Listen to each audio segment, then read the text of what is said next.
Dios les bendice, amados, esta mañana. ¿Cuántos estamos en la bendición de Dios?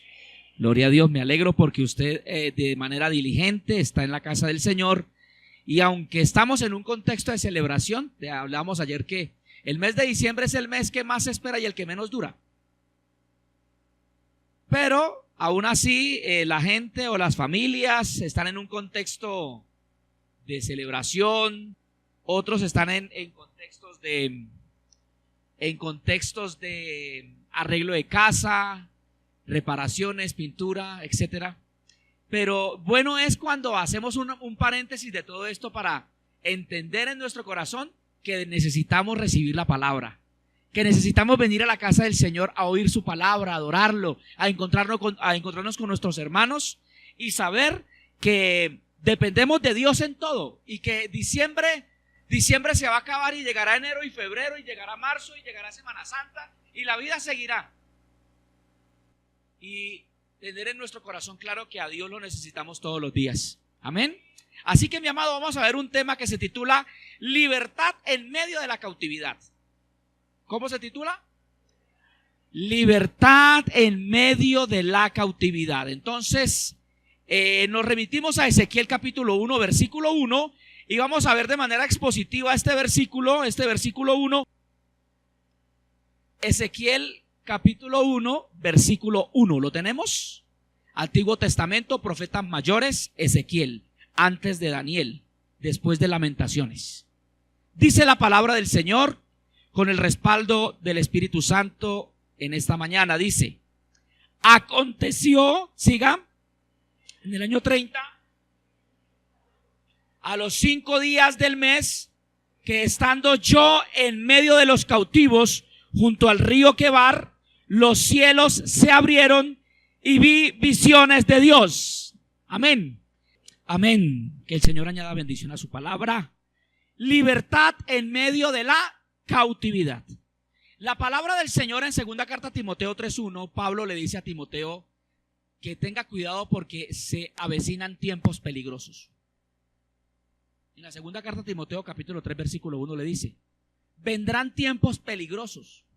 Y la iglesia de este tiempo se desenvuelve en un entorno peligroso, en un entorno difícil. Ahora, cuando hablamos de un contexto de peligro, ¿de qué hablamos? ¿Qué es lo que en nuestro contexto representa peligro? Cuando vemos una botella de veneno, o usted ha tenido en su mano o ha visto un envase donde hay veneno, ¿ahí qué aparece? Una calavera ahí. ¿Y qué dice? Peligro. ¿En qué otro contexto vemos que hay peligro? Cuando nos acercamos a un cable de alta tensión, ¿cierto? Ahí dice peligro, porque puede acarrear muerte. ¿En qué otro contexto? Creo que los carrotanques todavía portan en la parte de atrás un aviso. El carrotanque que dice peligro. ¿En qué otro contexto hay peligro? Manifiesto. En una vía, ¿cierto? En un abismo, curva peligrosa, no cueva milagrosa, sino ¿qué? Curva peligrosa. Y entonces, ¿eso a qué nos invita esa expresión o ese aviso? ¿A qué nos invita? A tener cuidado, a estar atentos. Le dice Pablo a Timoteo: se vienen tiempos en los que debemos tener mucho cuidado, en los que debemos estar muy atentos, en los que no podemos bajar la guardia, en los que debemos estar, es decir, te estoy avisando. Preservarnos como iglesia en un mundo pecaminoso se hace cada vez más complejo. El reto de ser sal y luz es solo para aquellos que hemos entendido que la vida cristiana es una profesión de fe que debe permear la totalidad de nuestra existencia. ¿Usted está de acuerdo con eso? El reto de ser sal en la tierra y el reto de ser luz, como nos lo predicaban nuestros queridos obreros Mauricio y Andrés en días pasados, el reto de ser sal y el reto de ser luz solamente es un reto asumido por aquellos quienes permitamos que la palabra de Dios y el ejercicio de la cristiandad permee todas las áreas de nuestra vida. De lo contrario, seremos un fraude como cristianos. Uy, hermano, esto es duro. Si yo no permito que mi fe, si yo no permito que la palabra de Dios altere, modifique, permee, impacte todas las áreas de mi vida, seré un fraude como cristiano. Seré un fraude. Y como dijo Marino en su canción que la escuchaba estos días echándole lija a las rejas de la iglesia: qué fácil es decir yo soy cristiano. Qué fácil es decir yo voy al cielo. Qué fácil es hablar de esta manera, pero cuán difícil es andar en santidad. Me pegaba duro cuando yo escuchaba eso. Y esa canción yo la escuchaba desde que estaba muy niño. Y hoy por hoy, los tiempos peligrosos en los que la iglesia se desenvuelve demandan de una cristiandad auténtica. De lo contrario, seremos una mala copia de Cristo y piedras de tropiezo para la humanidad.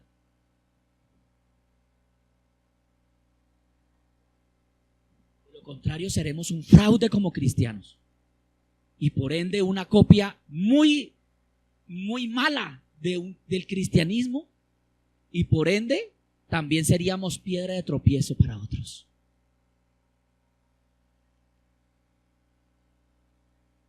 Ese es el reto de la vida cristiana.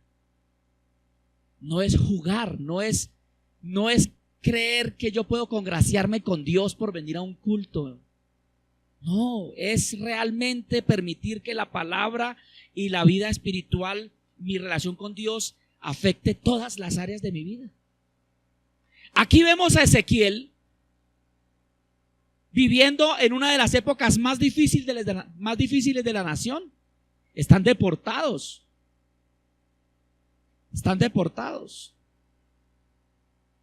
Y vamos a ver la primera palabra de ese versículo 1, que es aconteció.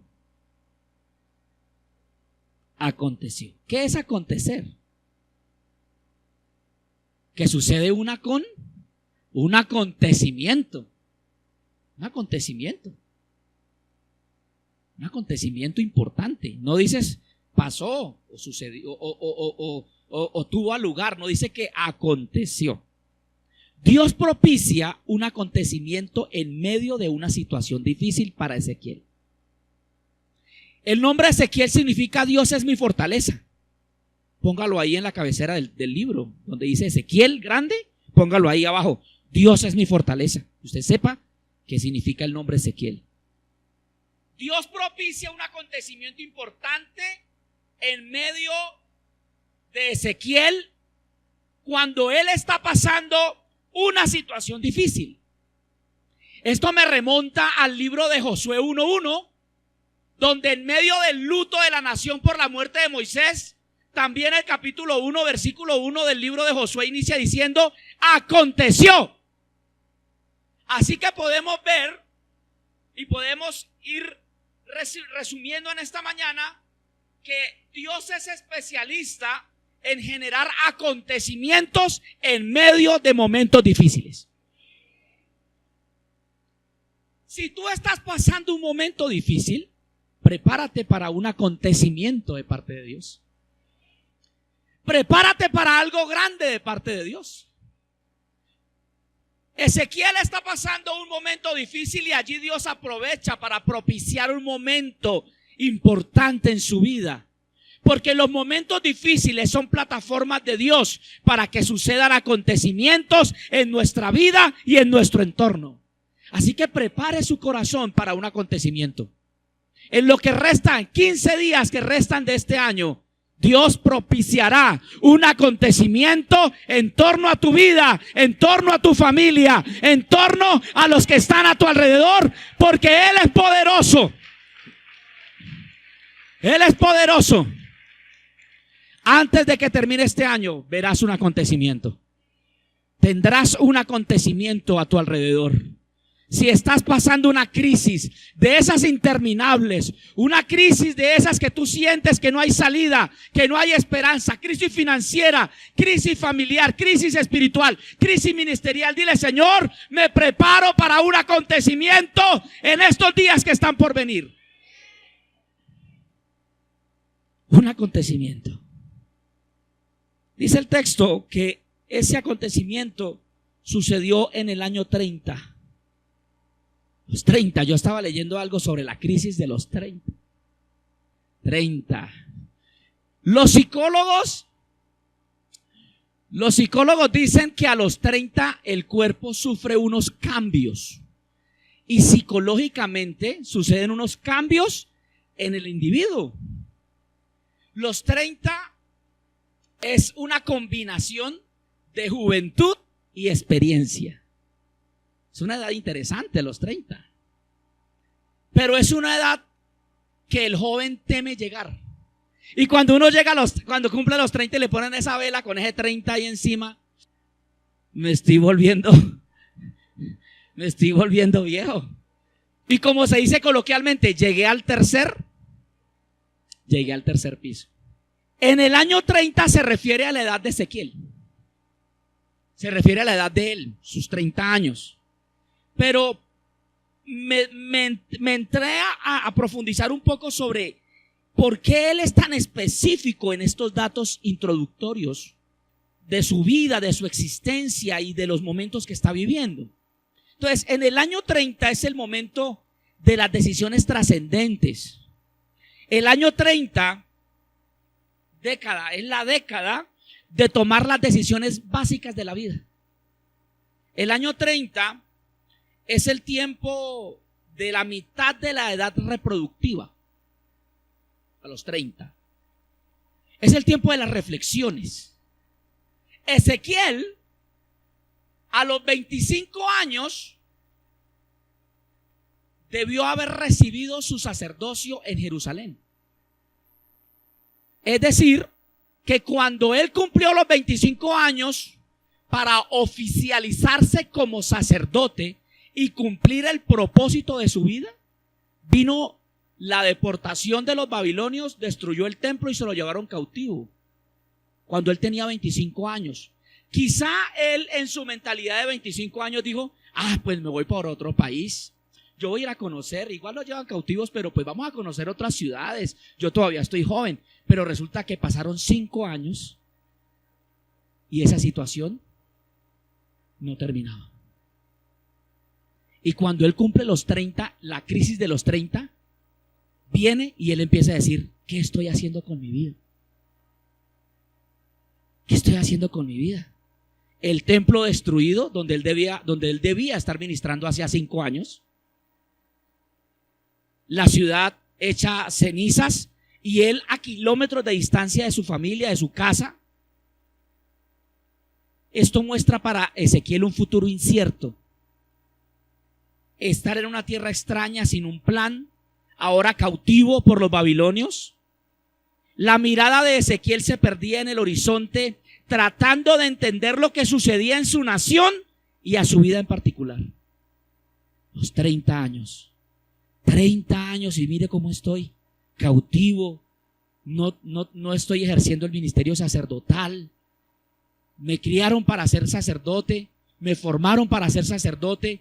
A los 25 años yo debía haber recibido mi oficialización, mi ordenación, pero cuando llegó el momento de ser ordenado, nos vinieron y nos llevaron cautivos. Ahora yo no sé qué soy, no sé si soy sacerdote, no sé qué soy, no sé si Dios existe, no sé si realmente Dios tiene un propósito para mi vida, no sé qué pasará conmigo. La crisis llegó a la vida de Ezequiel, pero aquí dice que fue en el mes cuarto. A los 30, en el mes cuarto. Según el calendario hebreo religioso es el mes de Tamuz. Según el calendario hebreo religioso es el mes de Tamuz. Si es el calendario civil es el mes 10º y según nuestro calendario es julio. Entonces dice que estaban en el mes cuarto. El mes cuarto es el mes de Tamuz, nombre originario del dios solar mesopotámico. Según Ezequiel 8:14, es un dios babilonio originado en Mesopotamia. Y Tamuz viene siendo hijo de Nimrod y Semiramis. Tamuz, el mes de Tamuz tiene 29 días. Y es el mes de las altas temperaturas y el mes de los manantiales secos. ¿El mes de qué? De las altas temperaturas y los manantiales secos. Según las tradiciones sumerias, es el dios del abismo. Y la adoración a este falso dios ya se practicaba en el templo de Jerusalén antes de la deportación. Y por estas abominaciones y demás, el pueblo fue llevado cautivo o desterrado. Este mes de Tamuz representa una fuerte influencia idolátrica en el ambiente, en el lugar donde se encontraban. Según los estudios, en el mes de Tamuz o para las épocas del mes de Tamuz fue donde el pueblo de Israel erigió el becerro de oro en el desierto. Entonces, el pueblo entendía que el mes de Tamuz era un mes de mucha influencia idolátrica, era un mes de duelo por quienes habían muerto por causa de la idolatría en el desierto, por las consecuencias del becerro de oro. En el mes de Tamuz, el judío que temía a Jehová analizaba sus caminos con el fin de erradicar todos los ídolos que él pudiese haber erigido en su corazón, que le quiten el primer lugar a Dios en su vida. En este mes de Tamuz eran meses de reflexión y donde los temerosos de Dios afianzaban su confianza y su dependencia en Dios mismo. Podríamos especular que Ezequiel meditaba en su corazón frente a esto cuando vino la visión. El mes de Tamuz, al ser un mes de sequía, un mes de verano, un mes de duelo, no era cualquier mes el mes de Tamuz para Ezequiel, para el pueblo. Era un mes de duelo, era un mes que marcaba un recuerdo muy importante de dolor, de tragedia para la nación. Y también, al ser un dios pagano del abismo y de la oscuridad, generaba un ambiente pesado espiritualmente para la nación. Ezequiel reflexionaba la crisis de los 30, su falta de realización personal, su situación de crisis, la situación del ambiente, la situación de dolor, el mismo estado de cautiverio en el que se encontraba, podría generar en el corazón de Ezequiel crisis. Y estas primeras palabras de este libro tan hermoso de Ezequiel nos pone en contexto y nos hace ponernos en los zapatos de Ezequiel para sentir lo que él tenía en su corazón en el momento en que vino la gran revelación de Dios para él. Entonces, en este mes de dificultad, de sequedad, de influencia del mal, de influencia de idolatría, en el mes de los manantiales secos, en el mes del duelo, además del cautiverio, podía provocar aún en Ezequiel una crisis de fe. Y cuando estamos en crisis de fe, es donde Dios permite revelar su gloria. ¿Cuántos estamos en momentos difíciles de fe? ¿Cuántos hemos tenido una crisis de fe en algún momento? Hermano, en las crisis de fe que tenemos son oportunidades para que Dios revele su gloria. Entonces levante su mano y dígale: Señor, estoy listo para que reveles tu gloria a mi vida, a mi casa y a todo lo que está a mi alrededor. Podríamos resumir entonces esto como diría Ezequiel: se está pasando otro año y nada que salgo de esta situación que estoy viviendo. Ya vienen los 31. ¿Y yo qué hago aquí? Cautivo. Me enseñaron a ser sacerdote y no lo puedo hacer. No hay un templo para ministrar el sacerdocio. Estoy aquí con esta multitud de cautivos. No sé qué hacer conmigo. Y es tan desesperante que él se atreve a decir que fue a los 5 días del mes. Vamos tomando el texto en su encabezamiento. ¿Cómo dice? Aconteció en el año 30, en el mes cuarto, a los 5 días. Es decir, Ezequiel está desesperado. Él está contando las horas, él está contando los minutos. Él ve el pasar de los días y siente que se está perdiendo tiempo. El tiempo apremia y pasa velozmente. Se siente lento el paso del tiempo, de acuerdo con las circunstancias. ¿El tiempo pasa rápido o pasa despacio de acuerdo a las circunstancias? Si es para 1 hora para salir con la novia, se pasa rapidísimo. Pero si es 1 hora en el odontólogo, qué eternidad. Es la misma hora. Son los mismos 60. Pero ¿qué pasa? La circunstancia hace que el tiempo se sienta rápido o se sienta. Nosotros que Ezequiel está percibiendo el paso del tiempo. La tortura, en la cautividad, en el calor, en el verano del mes de Tamuz. No hay manantiales. Hay sequedad, hay un calor impresionante. Se siente que las horas no pasan. Se siente que el tiempo se detiene. No hay esperanza. A los 5 días del mes, la tortura de cada día, de ver pasar el reloj, de escuchar el sonido de los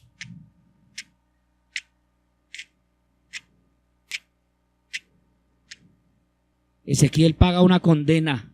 Hacía 5 años y 5 meses habían salido de la cautividad, y quizá en una hoja llevaba la marca de sus días, como un soldadito que va a salir de soldaditos llevan una mocha, ¿no?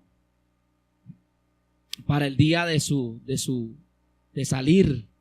El que está prisionero en la cárcel lleva un control de sus descuentos por trabajo, de sus descuentos por buen comportamiento, y está haciendo un análisis de su condena, porque ¿qué es lo que quiere? Salir. Lo mismo pasaba con Ezequiel. Ezequiel está desesperado, pero además de la desesperación interna que tiene Ezequiel, hay un ambiente externo peor. Y dice el texto: a los 5 días del mes, estando yo en medio de los cautivos. Entonces no solamente nos muestra una crisis interna, también nos muestra una crisis externa. Estoy en la crisis de los 30. Estoy sintiendo frustración, estoy sintiendo desesperanza, no tengo proyectos de vida, no tengo una esposa, no tengo hijos, no tengo un lugar donde trabajar, no hay una empresa, estoy mal, hay situaciones difíciles. Y ahora, aparte de la situación interna, ahora él expresa que él se encuentra también externamente afectado por una situación, ¿y es cuál? Los cautivos. Estando yo en medio de los, Ezequiel identifica el ambiente que lo rodea. Ambiente de cautiverio, idolatría, un ambiente. ¿Sabe qué me decía el Señor?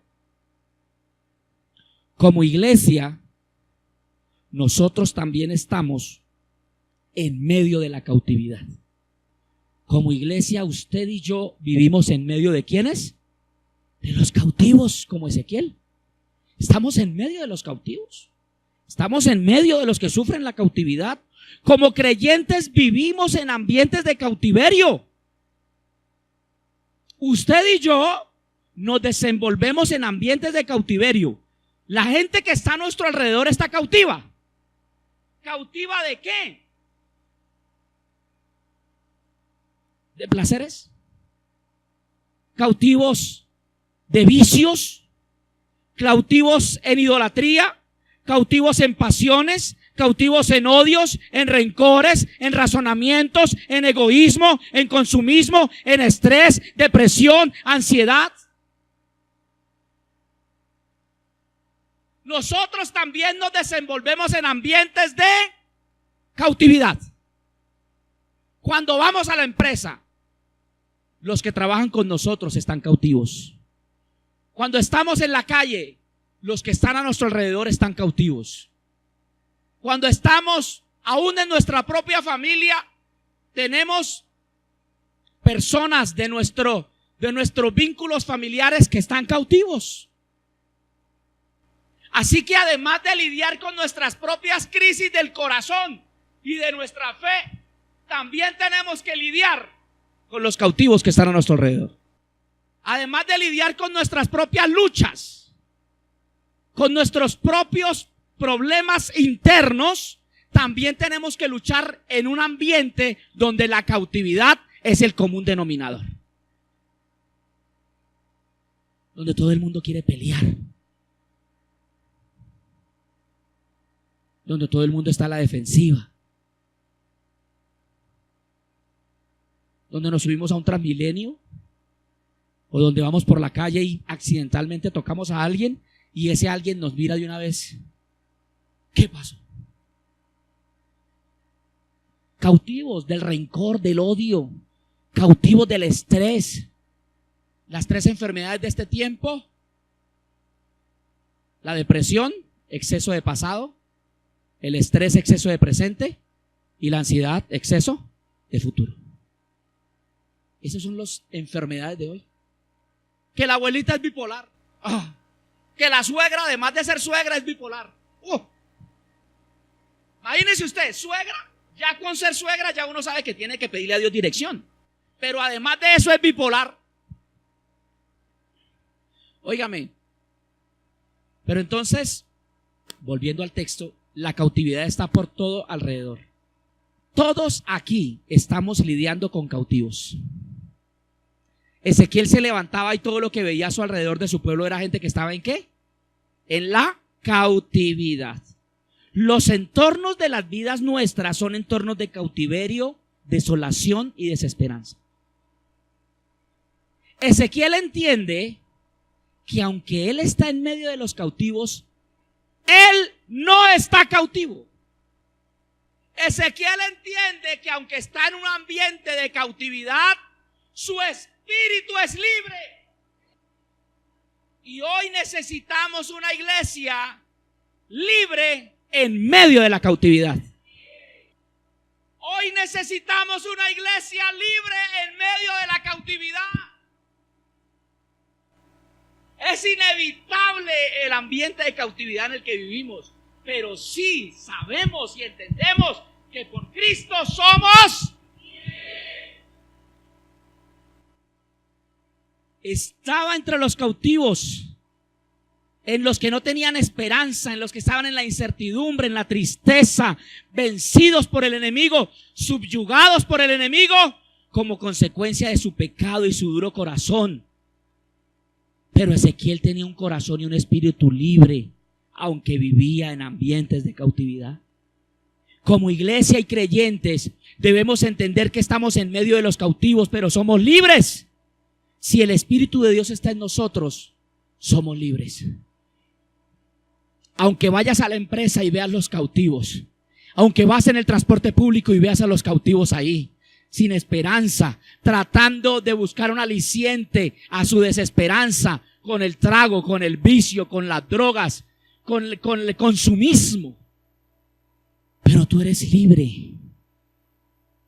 Somos libres, y por eso dice el Señor en Lucas 14:18: el Espíritu del Señor está sobre mí, por tanto me ha ungido para dar buenas nuevas a los pobres, sanar los quebrantados de corazón y pregonar libertad a los cautivos. ¿Cuántos tenemos el Espíritu de Dios en nuestro corazón? Entonces, ¿a qué vino el Espíritu de Dios al corazón? A traer libertad. Cuando estábamos ¿en qué? En cautividad. Amén. ¿Cuántos se regocijan por eso? Así que, amado, cuando usted va a la plaza de mercado, o cuando usted va al Éxito, cuando usted va a donde quiera que se mueva, usted se está moviendo en medio de los que están cautivos. Pero usted es libre. Yo no sé, yo quiero como meterle eso esa verdad en su corazón, usted debe vivir como un libre. Una esperanza que los hombres no tienen.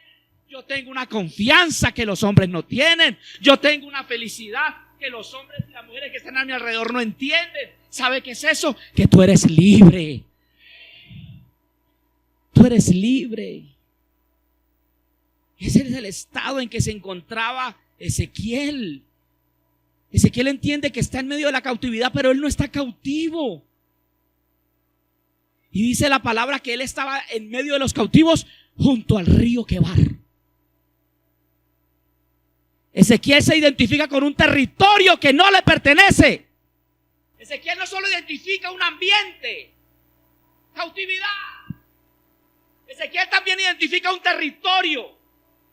Y dice, estábamos geográficamente instalados aquí, en las orillas del río Quebar. Tierra extraña. Una tierra que no es mi tierra. Ahí me han apostado, ahí nos pusieron. El río Quebar significa río grande.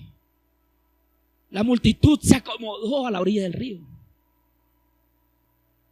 La multitud, los compañeros de Ezequiel, se acomodaron a la orilla del río y se acostumbraron a la cautividad. ¿Sabe que nosotros vivimos en un ambiente donde las multitudes se acostumbraron a la cautividad? Se acostumbraron.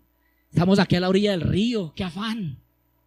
Vivamos la vida sin esperanza, sin confianza. Pero ahí estaba Ezequiel, identificando un territorio que no le pertenecía. Nabucodonosor apostó a toda la multitud de los cautivos a la orilla del río y estos se acostumbraron a estar allí. Habían levantado casas, habían criado rebaños, adoraban a los dioses paganos, perdiendo toda esperanza. Perdieron toda esperanza. Levantaron sus casas, quedémonos aquí. El cautiverio, quedémonos aquí, pues qué más da. Estamos al lado del río. Ezequiel no se acostumbraba a su entorno. Escúcheme bien. Esta fue otra verdad muy clara que el Señor me decía. No nos podemos acostumbrar al entorno en el que estamos. No te puedes acostumbrar. No te acomodes a esta tierra porque tú no perteneces a ella. No te acomodes a esta ciudad. No te acomodes a esta tierra porque esta tierra se va a acabar. Esta tierra será destruida por el fuego, dice la palabra. Pero Ezequiel entendía que él no se podía acostumbrar a ese ambiente. Él entendía que allí no era su lugar. Podía ser un lugar fructífero, podía ser un lugar muy lindo a la orilla del río.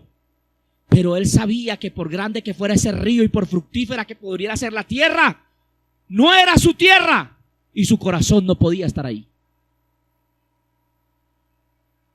Su corazón no podía estar ahí. La iglesia y el creyente debemos saber que habitamos en tierra extraña.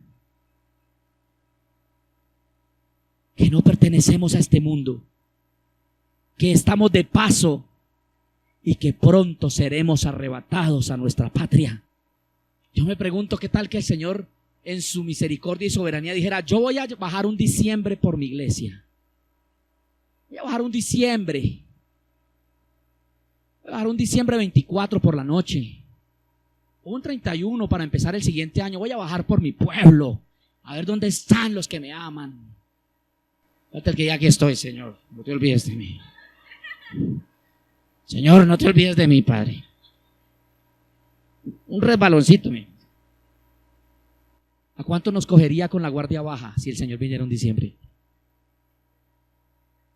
Y el Señor dijo: a donde yo voy, ustedes van a ir, pero espérenme que yo voy y les voy a preparar un lugar.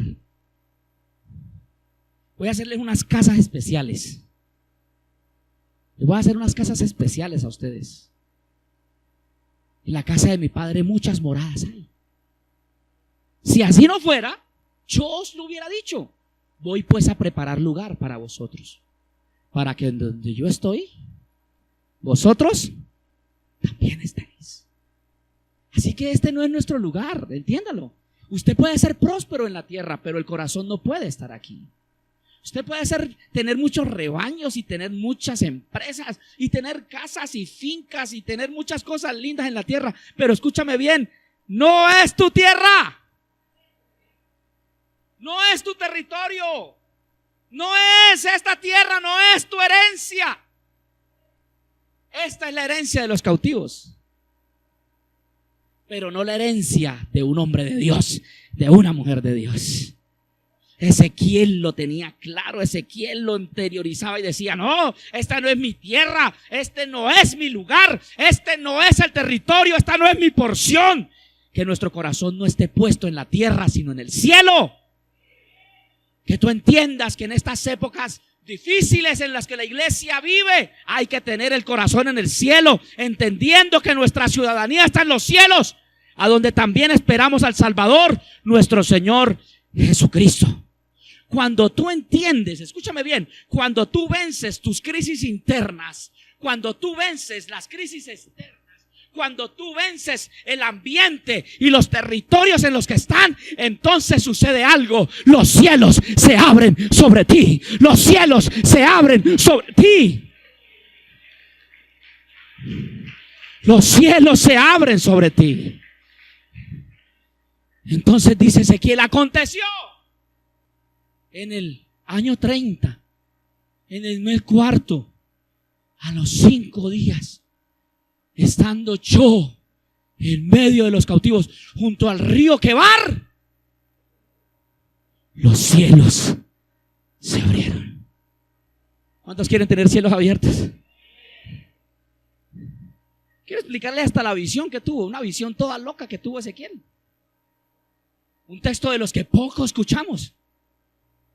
Yo quiero decirte esta mañana, ya terminando esto, ¿por qué los cielos a veces están cerrados?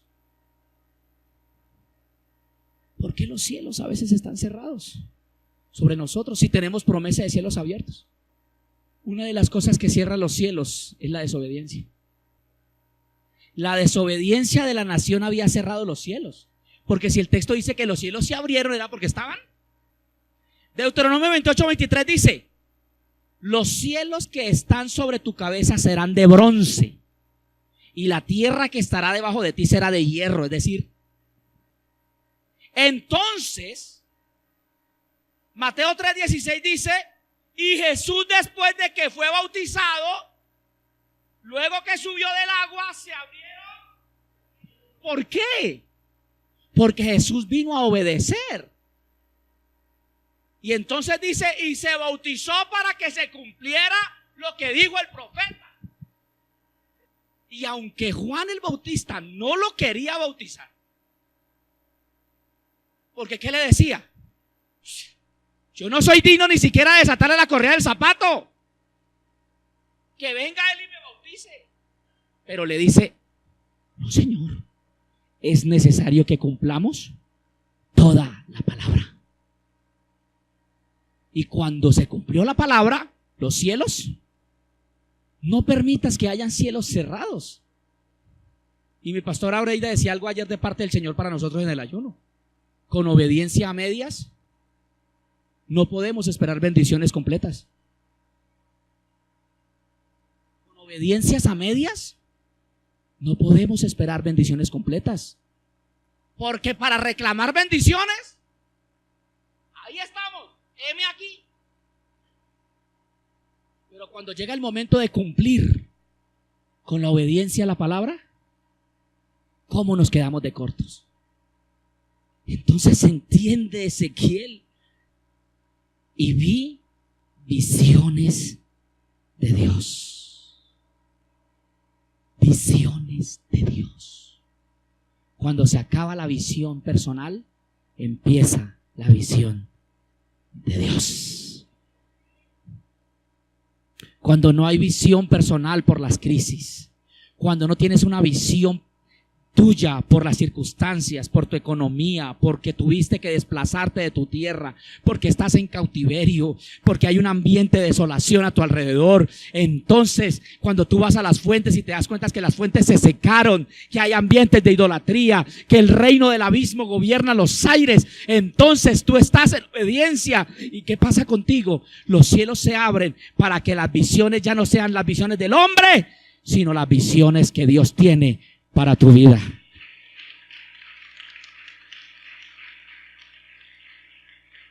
Ezequiel jamás pensó la visión que Dios tenía para él.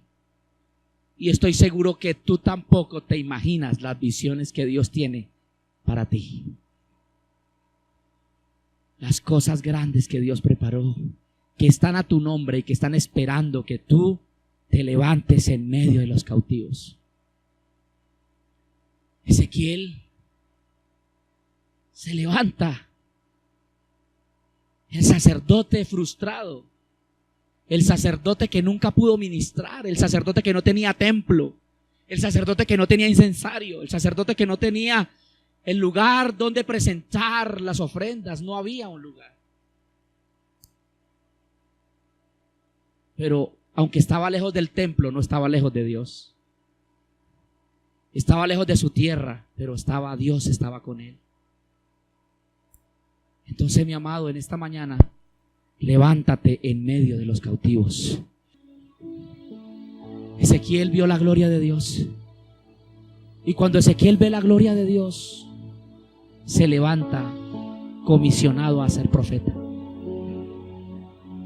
Porque nadie que no haya visto la gloria de Dios será un profeta fiel.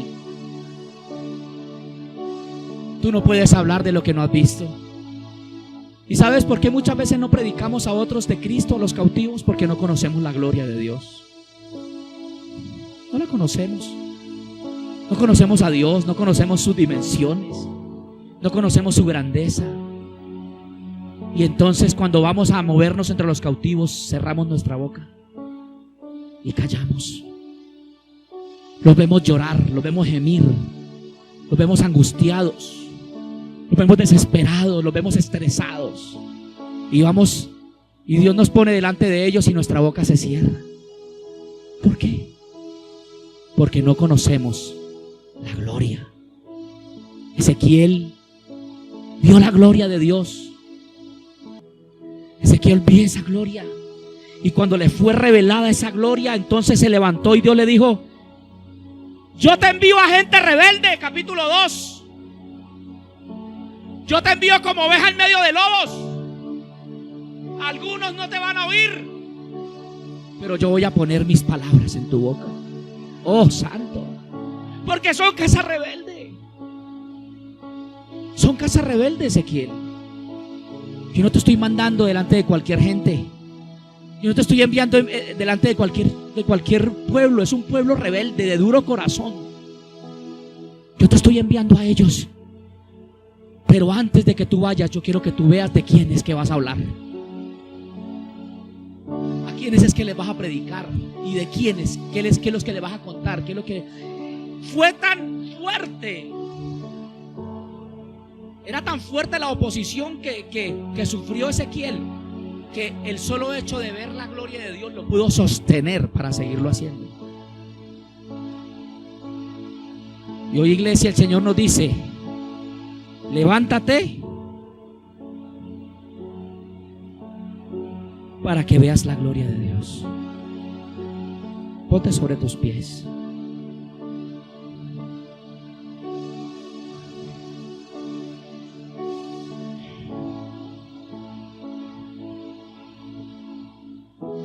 El capítulo 2, versículo 1 dice: y me dijo: hijo de hombre, ponte sobre tus pies y hablaré contigo. Y luego que me habló, entró el Espíritu en mí y me afirmó sobre mis pies. Y oí al que me hablaba y me dijo: hijo de hombre, yo te envío. ¿Quién lo envía? Yo te envío a los hijos de Israel, a los cautivos, a gentes rebeldes que se rebelaron contra mí. Ellos y sus padres se han rebelado contra mí hasta este mismo día. Yo pues te envío a hijos de duro rostro y de empedernido corazón. Qué tremendo. ¿Empedernido qué? Y les dirás: así ha dicho Jehová el Señor. ¿Acaso ellos escuchen? Pero si no escuchan porque son una casa rebelde, conocerán que hubo profeta en medio de ellos. Conocerán que hubo profeta en medio de ellos. Conocerán que hubo profeta en medio de ellos. Y ese profeta eres tú. Así te escuchen o no te escuchen, cumple tu ministerio. Cumple tu ministerio. Cumple tu ministerio. Levántate. No tengas miedo, hijo de hombre, no les temas.